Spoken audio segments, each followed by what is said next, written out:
दोस्तों रक्षाबंधन से पहली रात को हमारी ड्यूटी लग जाती है एक मालगाड़ी पर जिसमें इंजन लगा होता है एक बहुत ही पुराने ज़माने का। ये पुराने ज़माने वाले इंजन अंदर से बड़े खतरनाक होते हैं, दिखने में बड़े ही अलग टाइप के होते हैं और सीट इनकी थोड़ी सी खतरनाक सी होती है कि ज़्यादा देर बैठेंगे तो आपकी सुन्न हो जाएगी।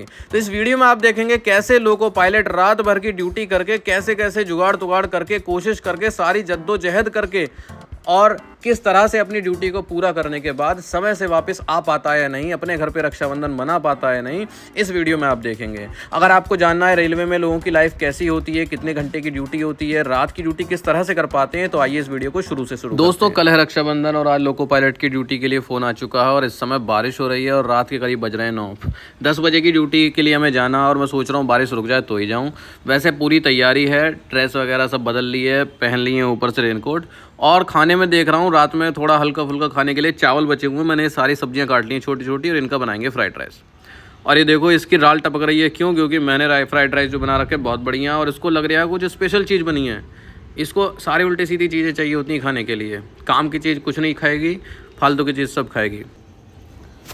तो दोस्तों हम हो गए हैं पूरी तरह से तैयार और मौसम देखो खतरनाक मौसम है, बादल ही बादल हैं और निकल लिए हम अपनी ड्यूटी पर, रेनकोट पहन लिया और देखिए रास्ता बड़ा खतरनाक हो रखा है, मतलब मस्त मौसम हो रखा है, सुहाना मौसम जैसा आप कह सकते हैं, रोमांटिक मौसम जैसा आप कह सकते हैं। देखिए सड़कें बिल्कुल गीली हो रखी हैं, पूरा मौसम ही गीला गीला लग रहा है। तो रात भर की ड्यूटी देखो कैसी रहती है, उम्मीद है कल दोपहर तक हम वापस आ जाएँ क्योंकि कल जो रक्षाबंधन है। और दोस्तों हम आ गए एक स्टेशन पर, यहाँ पर हमारी मालगाड़ी आएगी। फिलहाल अभी हमारी मालगाड़ी का कोई अता पता नहीं है, ये दाएं से बाएं और बाएं से दाएं खूब गाड़ियाँ जा रही हैं, पर अभी हमारे स्टेशन मास्टर ने हमें बता दिया है कि आपकी गाड़ी को आने में 1-2 घंटा भी लगेगा। तो हमने सोचा अंदर उमस हो रही है फालतू में, तो यहाँ लेट गए हम। ये देखिए सीमेंट वाली सीटें और ठंड के मतलब बारिश की वजह से ना बिल्कुल ठंडी चिल्ड हो रखी है, इनमें लेटने में अलग ही मज़ा आ रहा है। दोस्तों हमारी मालगाड़ी आ गई है, देखिए सामने से, और ये देखो गाय आ जा रही है बार बार। इसको मैंने थोड़ी देर पहले भी हटाया था एक गाड़ी से पहले, और अब हमारी गाड़ी आ रही तो हमारे लोको पायलट ने हटा दिया। ये जो हेडलाइट दिख रही है ये हमारे मालगाड़ी की है और लाइट देख के ही बता देते हैं हम कि भाई आज ये पुराना वाला इंजन है। अब देखिए इस सिग्नल पे खड़े हो गए हम, चलते हैं अपने इंजन को चेक करने। और बढ़िया ठंडी हवा चल रही है बाहर, मौसम है इतना अच्छा। बारिश अभी रुक गई है फ़िलहाल, जब घर से निकले थे तब काफ़ी बारिश हो रही थी। तो अपने इंजन को अच्छे से चेक कर लेते हैं और बता देंगे स्टेशन मास्टर को कि भाई साहब जब चलवाना चाहो तो चलवा देना। वैसे हम जिस स्टेशन पर खड़े हैं यहाँ पर काफ़ी देर देर तक मालगाड़ी खड़ी रहती हैं। अब देखो चलाएंगे कि नहीं, चलिए पहले इसी बीच इंजन को करा देते हैं सूसू, इससे तो निकल नहीं रहा पानी, दूसरी साइड से चेक कराते हैं, है ना। बारिश के मौसम में असल में पानी काफ़ी जमा हो जाता है इंजन के अंदर, क्योंकि जो हवा होती है उसमें ह्यूमिडिटी बहुत ज़्यादा होती है और इसके कंप्रेसर जब कंप्रेस करते हैं एयर को तो वो ठंडी हो जाती है और इस प्रोसेस में पानी उससे अलग हो जाता है ना। तो चलिए पानी हमने सारा निकाल दिया इंजन का और देखते हैं अंदर से कैसा है। बाहर तो मौसम खतरनाक है, असल में झाड़ी उड़ी में ना खतरा रहता है यार, संभल के चलना पड़ता है।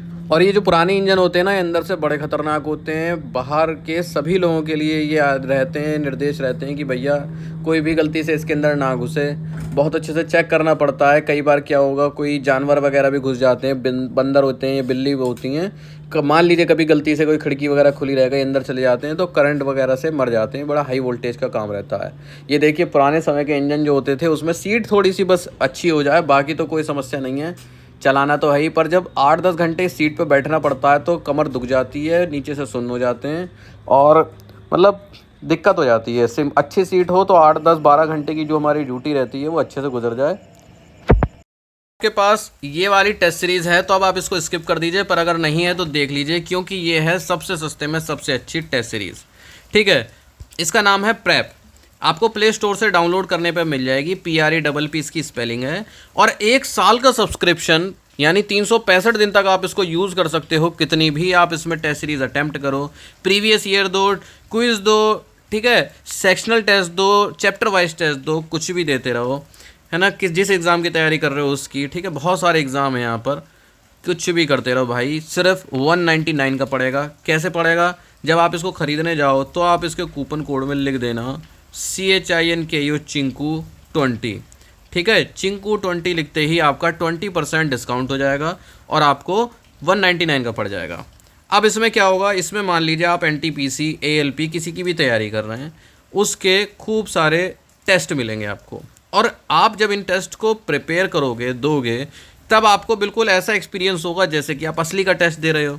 और इसी तरह से ही आपका टाइम मैनेजमेंट, यानी कि आप 60 मिनट में 75 सवाल या 90 मिनट में 120 सवाल कर पा रहे हो या नहीं, ये चलता है पता। दूसरी चीज़, कई सवाल आपको इस तरह के मिलेंगे जो आपकी लोकल लैंग्वेज में आप उनको अच्छा समझ सकते हो, तो आपको पता चलेगा कि हाँ आप टेस्ट में भी चेंज कर सकते हो लैंग्वेज। तो अब क्या होगा, जब आप टेस्ट सीरीज़ को अटेम्प्ट करे हुए होगे तब आपको एक अच्छा एक्सपीरियंस होगा फाइनल एग्ज़ाम देने का, और आप फाइनल एग्ज़ाम में कोई गलती नहीं करेंगे। अब एक एग्जाम्पल समझिए, ठीक है। मान लीजिए आप खाली बैठे हुए हैं, रील्स देख रहे हैं, ठीक। तो रील्स देखने से अच्छा है कि आप क्या करें, आप इसकी टेस्ट सीरीज को अटेम्प्ट कर लीजिए। जैसे लाइव क्विज देखते हैं, ठीक है, लाइव क्विज चल रही है मैथ की एग्जाम। अब खाली बैठ के रील्स देखने से अच्छा तो भाई यही है ना कि आप क्विज को सॉल्व कर लीजिए। इससे क्या होगा, आपके वो टॉपिक्स बहुत ही अच्छे हो जाएंगे, ठीक है। लाइव क्विज हो गई, लाइव टेस्ट हो गई। रेलवे के अलावा आप इसमें और भी एग्ज़ाम दे सकते हैं। ऐसा नहीं कि सिर्फ रेलवे की तैयारी करनी है तो ही ये आपके लिए है। आप इसमें GATE, state exam, teaching exam, police, SSC, UPSC, banking, किसी भी एग्ज़ाम की तैयारी कर रहे हो आपके सब में काम आएगा। और आपके नहीं, आपने मान लीजिए ले लिया, अब आपके घर में आपके और भी भाई बहन हैं, तो अगर आप सॉल्व नहीं कर रहे तो भाई वो सॉल्व कर लेंगे, तो काम तो सभी के आना है। तो इस तरह से ये ऐप हर उस बच्चे के लिए इम्पॉर्टेंट है जो बच्चा किसी एग्ज़ाम की तैयारी कर रहा है। डिस्क्रिप्शन में आपको लिंक मिल जाएगा, वहाँ से डाउनलोड कर लीजिएगा, आपके फ़ायदे की है। सीन है ये एक लाल सिग्नल का, और हमारी तो रोज़ का यही काम है। मालगाड़ी वैसे भी आपको पता बहुत ज़्यादा रुकती हैं, घंटों घंटों रुकती हैं। अभी हम इस लाल सिग्नल पर रुक गए थे जो कि स्टेशन के बाहर का था। आप सुनते हैं ना कि आउटर पे खड़ा कर दिया, आउटर पे खड़ा कर दिया, ये उसको ही समझो। और अब हमें ले लिया इस स्टेशन पर और हम इधर खड़े हुए हैं। अब देखिए कब तक खड़े रहें, 1 घंटा, 2 घंटा, 3 घंटे, 4 घंटे, क्योंकि इस समय जो एक्सप्रेस ट्रेन है वो बहुत ज़्यादा गुजरती हैं। तो कोई नहीं, हम अपना इंजन पे बाहर एक बार नज़र मार चुके हैं, अब अंदर बैठते हैं, आराम करते हैं। दोस्तों सीन ऐसा है कि हम एक स्टेशन पर हैं और यहाँ पर हमारी ड्यूटी 10 घंटे के आसपास की हो चुकी है, और अब हमारे यहाँ पर दूसरे लोको पायलट नहीं आए इस ट्रेन को आगे ले जाने के लिए। तो हमने फैसला लिया, रेलवे कंट्रोल बोर्ड यानी आरसीबी को बता दिया कि भैया अब तो हम काम नहीं कर पाएंगे, पूरी रात हो गई काम करते करते, सुबह के 8 बज गए हैं। तो अब हम इसको कर रहे हैं स्विच ऑफ। यहाँ से हम इसको स्विच ऑफ करेंगे और हर वो रास्ता देखेंगे जिस रास्ते से हम घर जा सकते हैं। भले ही हमारे देखो हाथ काले हो गए हैं, है ना, शरीर बहुत थका हुआ है, और ये हमारी मालगाड़ी खड़ी हुई है। इसका हमने काम 35 कर दिया है, जो करना था, और हम दोनों निकल लिए हैं। फ़िलहाल यहाँ पर एक चाय की टपरी है जिसकी कि चाय बड़ी अच्छी बताते हैं, और कुल्हड़ वाली चाय है, और बारिश का मौसम है। बारिश हो नहीं रही पर हाँ बादल पूरे हैं, मस्त मौसम है, मज़ा आ रहा है। और ये देखिए एक मालगाड़ी जा रही है यहाँ से रेंगती रेंगती। लोको पायलट के इंजन तो निकल गए थे, हम थोड़ा लेट हो गए थे। अब जो इसके ट्रेन मैनेजर है उनको बताएंगे कि भैया रुकवा लो, हम भी इसमें बैठ जाते हैं, क्योंकि यहाँ पर कोई एक्सप्रेस ट्रेन का स्टॉपेज तो है नहीं। तो अब रुकवाएंगे और फिर ऐसे स्टेशन पर भाई अगर रुकेगी मालगाड़ी जहाँ पर एक्सप्रेस ट्रेन भी रुकती हैं तो वहाँ हम लोग उतर जाएंगे। अब देखो जल्दी से इसके मालगाड़ियों के जो सबसे लास्ट वाला डब्बा आए तो हम उनसे कहें कि भैया रुकवा लो, और ट्रेन मैनेजर महोदय ने गाड़ी रुकवा दी है। और अब ये गाड़ी धनधनाते हुए आगे बढ़ रही है। ये काफ़ी हाई स्पीड की गाड़ी होती है, पार्सल वैन इसको बोलते हैं। इसमें जो ऑनलाइन सामान आते जाते हैं, है ना, बहुत सारे सामान जो आता जाता है जो कि जल्दी पहुंचाना होता है, चिट्ठी पत्र, बहुत सारी चीज़ें वो इसी से थी। और हम देखो पहुंच गए, इस स्टेशन पर रुके थे ना, उस पर हमें मिल गई। ये ट्रेन हमारे घर तक ही जाती है, मतलब कि उस स्टेशन तक ही जाती है, तो इसमें आराम से सीटें खाली मिलती हैं। और इसीलिए ये एसी कोच भी आधे से ज़्यादा खाली पड़ा है, और 2-4 सीटों पर सफ़ेद चादर ओढ़ के लोग लेटे पड़े हैं। तो इसका टाइम जो हमारे यहाँ पहुँचने का वो लगभग 12 बजे तक है, तो 1 बजे तक तो हम घर आसानी से पहुँच ही जाएंगे। साइन ऑफ कर दिया हमने और हम निकल गए अब अपने घर की तरफ। और दोस्तों मौसम देखो, इस समय ऐसा लग रहा है जैसे हम किसी हिल स्टेशन पर जा रहे हो। मेरा पता क्या मन करता है, मेरा मन करता है कि कहीं भाई साहब पहाड़ों उड़ों पे घूमा जाए, मतलब ट्रैवलर बन जाऊं मैं तो नौकरी वोकरी से एक बार घर वर सब सही हो जाए ना, कुछ ऐसी इनकम हो जाए कि हाँ भाई महीने के आते रहें तनख्वाह के बराबर रुपए, तो भाई मैं तो अपना ट्रैवलर बन जाऊँ। ये देखो हमारी चुन्नू मैडम दूर से हॉर्न सुन लेती है मेरा, दूसरी वाली भी अंदर होगी कहीं ना कहीं। चलो घर चलते हैं। ले ये देखो दोनों खेल रही हैं, दोनों लड़ती रहती हैं कि पहले मैं प्यार कराऊंगी, पहले मैं प्यार कराऊंगी।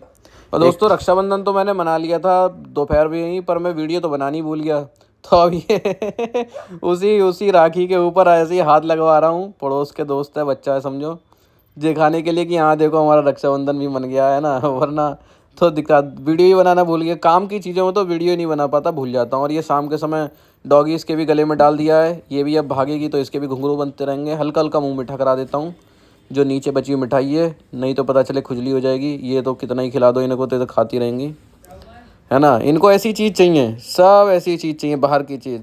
जो जो बच्चे खाते हैं वो ये खाती हैं खुशी खुशी। चलिए दोस्तों चलते हैं, बाय।